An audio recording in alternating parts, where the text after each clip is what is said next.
All right, everybody, welcome back to the Financier. This morning, we released the latest edition of the Financier newsletter. You can check it out on the techfinancier.com.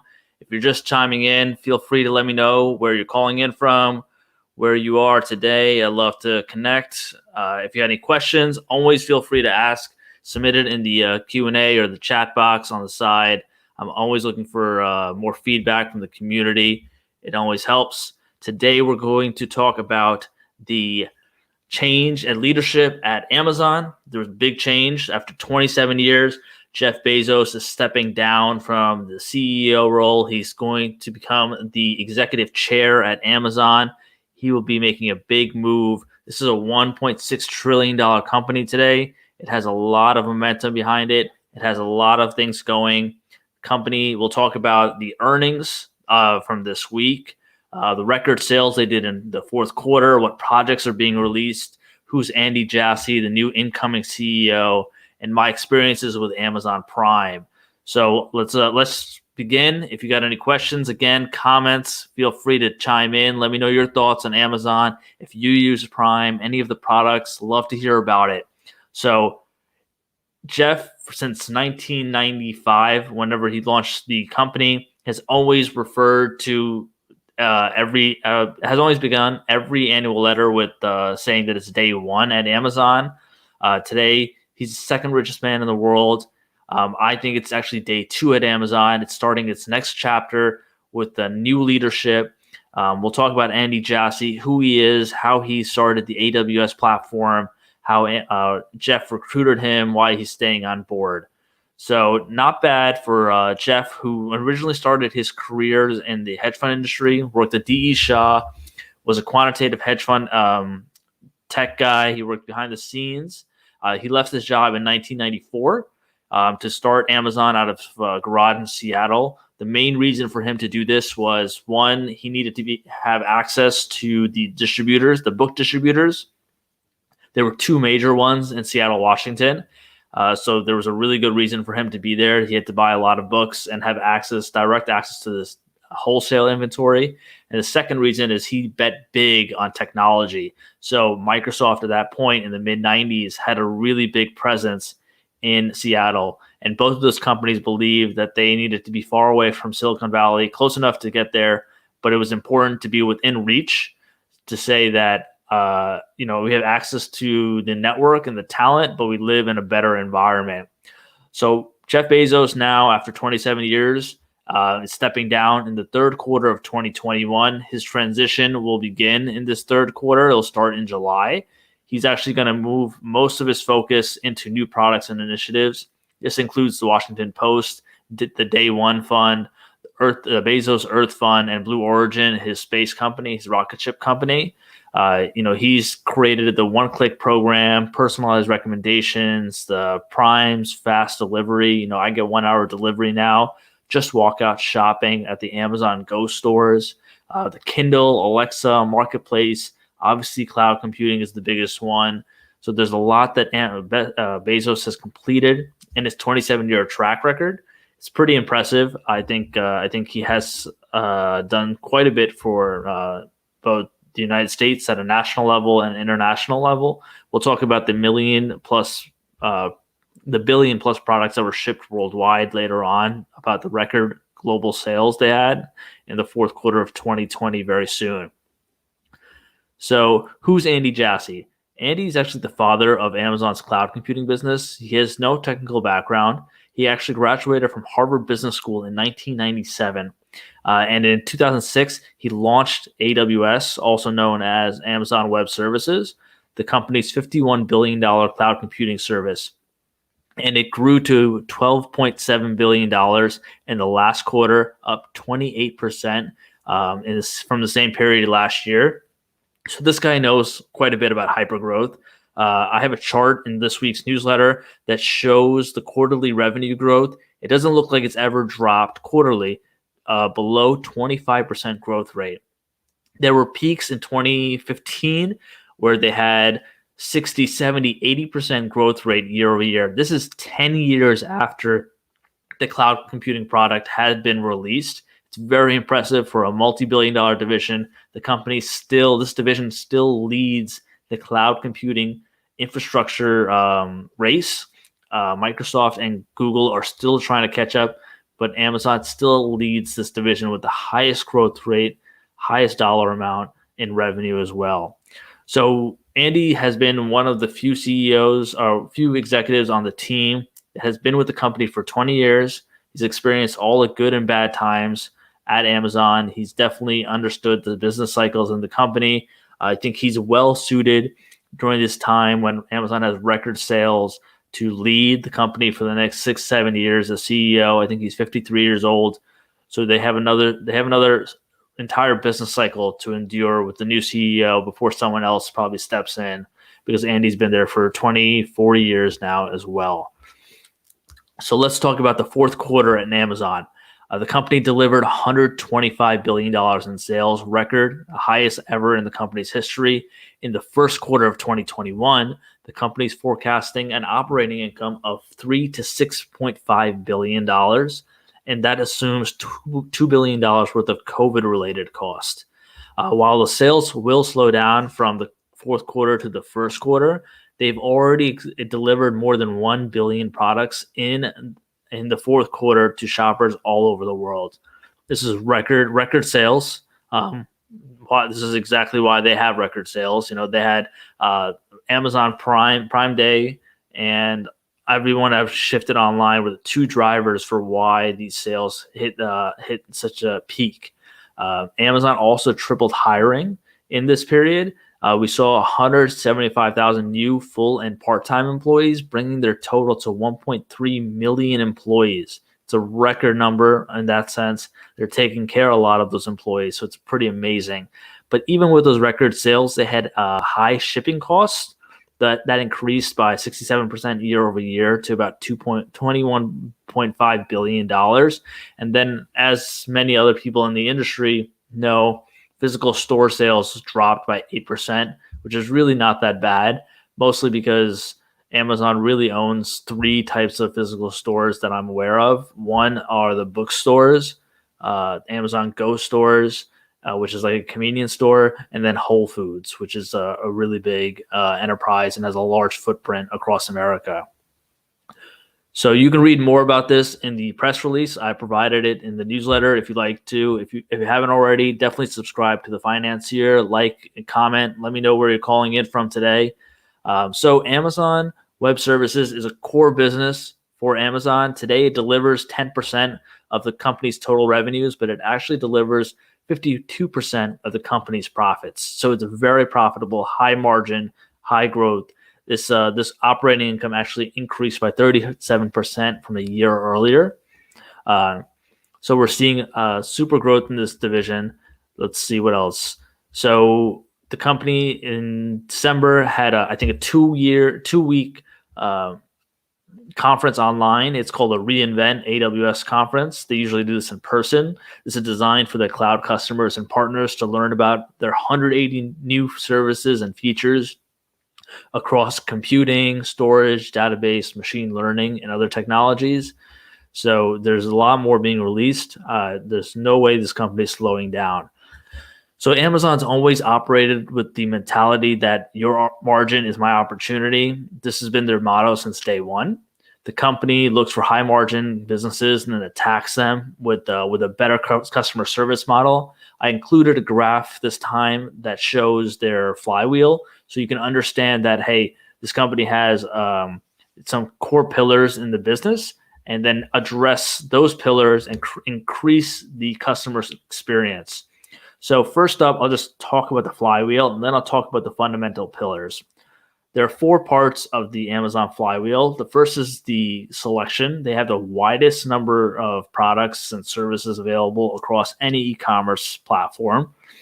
This improves the customer experience, which is the number 2 piece in the flywheel. Customers love having different options, colors, sizes, different products being referred to, all available in one marketplace. The third part of their flywheel is increasing traffic. So if people are very excited, they love to talk about the product, they love to come back to the website, share it. Increasing traffic excites the fourth part of the flywheel, which is more sellers. So in 2011, 2012, or 15, the company showed that they have more third-party sellers on the platform selling more product than Amazon sells itself. So the four parts of the flywheel are selection, which is inventory, customer experience, traffic, and number of sellers. And with this, if they improve one of them, they'll know they'll improve the other ones because they're interconnected in a circle. And Jeff has always talked about having a lower cost structure, which will reduce prices overall for the customer experience. So having a fast shipping network, low cost, and the best customer experience has been their winning formula. So let's talk about the fundamental pillars of the model today. So they deliver these sales, e-commerce sales online. They require fulfillment centers, massive data centers, and then best-in-class shipping with fast checkout. So those are the pillars of their business. Their operating costs, it costs a lot of money to provide that infrastructure. What Amazon has done really well is actually changed or converted their major costs into major sources of revenue. So they used to buy books in the boatloads. They created Amazon Kindle and Fire products. The fulfillment centers, they created Amazon Fulfillment by Amazon, so other people can use that infrastructure. When it comes to one-click checkout and fast payment, Amazon created its own fintech Amazon Payments product, which was a big piece. And then when it comes to data centers and infrastructure, cloud computing, Amazon Web Services now is the most profitable area of the business. So these areas have become a major piece. This company has figured out how to make their cost into profit and made it a competitive edge, creates more of a moat around the business. I included more products in a three-part column in the newsletter that you can check out that shows where the revenue is and the value of those businesses, from the Amazon Kindle, Amazon Basics, all the way down to AWS and Amazon Prime. So Chamath Palihapitiya included this type of graph in his presentation. He showed that the company is on its way. This was in 2015 when he first presented about this company at the Iris Own conference. He showed that from 2015 to 2025, the company would have created $3 trillion in value, and it would be worth $3 trillion, $1 trillion from retail, $1.5 trillion from Amazon Web Services, and another $500 billion from other bets and cash. The company's already worth $1.7 trillion. So Chamath was definitely right on this bet and went up 6.5 times that investment in the last 6 years. Very impressive returns. I bet that this company will become the tax system, the toll booth on the internet. They already power most of the major applications online. A lot of the cloud computing services run through Amazon today. A good example of this that we've experienced is that Parler, one of the new apps that was actually banned from the Amazon Web Services system, use Amazon's cloud computing to provide online services, on-demand services to its customers. Once they were booted off the AWS system, there was no way they could have access to a lower cost infrastructure with the best pricing and value across the system. So those are the highlights from the quarterly earnings and the transition to the new CEO. Now we'll talk about the new hidden growth sector I think Amazon has yet to unlock. A few years ago, Amazon was one of the major joint ventures in Haven Healthcare. They tried to create a new healthcare system with Berkshire Hathaway, Warren Buffett's current firm, and JP Morgan, Jamie Dimon's firm. So the combination between these large institutions, they wanted to create their own healthcare platform. Combined, they all have 2 million plus employees. Unfortunately, that was unsuccessful. They had to shut it down a few months ago. But Amazon bet big in this area of healthcare. In 2017, the company acquired PillPack for $750 million to enter the online pharmacy market. This was a big threat for the pharmaceutical industry, specifically the pharmacy benefit managers. In an earlier newsletter, I mentioned how Amazon spoke with the Biden administration about providing 800,000 vaccines to its own staff. Right now, they've announced that they've actually been doing about 700 employee COVID-related tests every hour. So if this company gets access to more healthcare delivery and distribution networks, they could process more than 1 million tests globally, and they could do even more for the customers. That was just for their employees. So with the original acquisition of PillPack, they've been able to expand their healthcare plans. They were originally planning to build out their physical pharmacies. This changed during COVID because they had a drop in sales, and retail is definitely not as popular as it once was. But the pharmaceutical market is definitely an untapped blue ocean because nobody else really focuses heavily on the customer experience. Many companies like McKesson are more product focused. A lot of the competitors focus on delivering the best product, but they don't focus on delivering the best customer experience at the lowest cost. And that's something that we really need in the healthcare network. There's no focus on patient outcomes, and I think Amazon will be able to deliver this. So to wrap it up, I'm going to quickly talk about my Prime delivery experience. I've definitely had a good experience with the company's products. It's been very insightful. I've been an Amazon customer since 2009, but very recently I've done two things that Amazon recently launched. First is the Amazon on Go products, or Amazon Go stores. This was popular in New York. They had these automated, basically convenience stores. It was similar to like a vending machine. You'd walk in with your phone, you walk out with any products, and they will just charge you because they know that, hey, Bajar picked up one drink, one sandwich, and maybe a snack. And then he walked out the store. They'll charge me $12, $15. And it gets charged to my Amazon account. Very easy to track. They have all these video cameras, and they're constantly processing what consumers are picking up, putting down.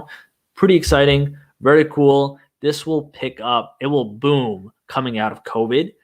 This is a completely contactless. Everything was wireless. I would pick up the product I want, put it in a bag, walk out. I don't have to talk to anybody. The cameras know what products I picked. Everything is controlled. It's very seamless. I didn't have a single hiccup. I went many times when it was pre-pandemic. So I think this is a pretty big experience. It's definitely a big unlock and a competitive advantage. It's going to come roll out for the Whole Foods soon enough as well, nationally. So the second thing I did was I also signed up for Amazon Prime. This is their on-demand delivery service. I've never used it extensively before. The reason I did it was during the pandemic. Grocery shopping was inconvenient. Obviously, there was a scare that the virus was becoming viral and spreading across America at a rapid pace. So it was important to figure out a better way to order food, not just from the restaurants, but actually order it from the grocery stores, which is actually very difficult to do. So I did two things in the last few months. When Walmart actually released its Walmart Plus product in September, I was waiting a few months to see how it would perform with customer reviews. Once everything was fine, I said, I'm going to try both of these products. There were very clear distinctions in my mind. First, Amazon Prime delivery has so many benefits. If you remember, I think it's like $13, $15 a month, but it includes fast and free shipping. You can get same days, maybe 2-hour delivery as well in some regions. You can also get Amazon Video, music, a variety of other products that are included. So I did it only for grocery shopping, so it really made sense. First, the products are obviously a little more expensive, but you get access to the Whole Foods organic products, and then you also get access to a variety of other products they sell in local areas. First, I received the product on time. I received it packaged well. It was very fresh. All the foods, fruits, vegetables, everything was amazing as compared to Walmart, which was actually definitely cheaper, but It wasn't delivered on time, and the packaging wasn't as great. So, customer service is definitely number one at both of these companies, but Amazon simply just invests more in this, and it does a lot more. So I was very happy with the Amazon Prime. It's something I would definitely recommend. And as I mentioned, I've been a customer of Amazon since 2009, so about 12 years. And now I originally started with purchasing a lot of books. I was very focused on this area. I would always buy books. I had an Audible membership for many years, Kindle. I have a thousand book wish list. I just found out they released book clubs this week or a few weeks ago. Now readers can join together, talk about books that they like. They can review them, discuss them with like-minded people. I think this is the best way for Amazon to expand in this area. They already dominate this area. So to end off today's call, I'll recommend a couple things. First, I recommend checking out the Everything Store. It's a book. It's a biography on Amazon and Jeff Bezos. I also recommend reading Jeff's annual shareholder letters since 1997. He produced amazing letters. He's really a mini MBA on how to build a hyper-growth online business. There are several billion-dollar business ideas hidden away in every page. There's also a show on Frontline that covers Jeff Bezos' rise and reign in the e-commerce industry. It's very exciting. I recommend it. In the newsletter, I also talk about how to start an e-commerce business, something I did in 2015, 2016 on Amazon. It's very easy. It only costs like $40 a month to set up a store on Amazon, but they have so much to offer new sellers. It's a very exciting product that they built in the last 10 years. I recommend checking it out. If you haven't already, definitely subscribe for the Financier for more tech investing content. There's a lot more to come in 2021. Like, comment, share, and subscribe at your convenience. I'd love to hear your feedback. If you have anything you'd like to discuss, definitely follow me on Twitter or contact me on Twitter or LinkedIn. I'm very active on these platforms. I'm looking for more content. Last week's article on GameSpot or GameStop was very popular. It received a lot of views. A lot of people love to talk about it. Very, very popular in the space. So there's a lot more that will happen in the next month. A lot more that will happen on Amazon, e-commerce, healthcare, and technology delivery. There's a lot to come. If there's anything you'd love to hear about, definitely send me a note. And until then, I'll speak to you soon. Take care.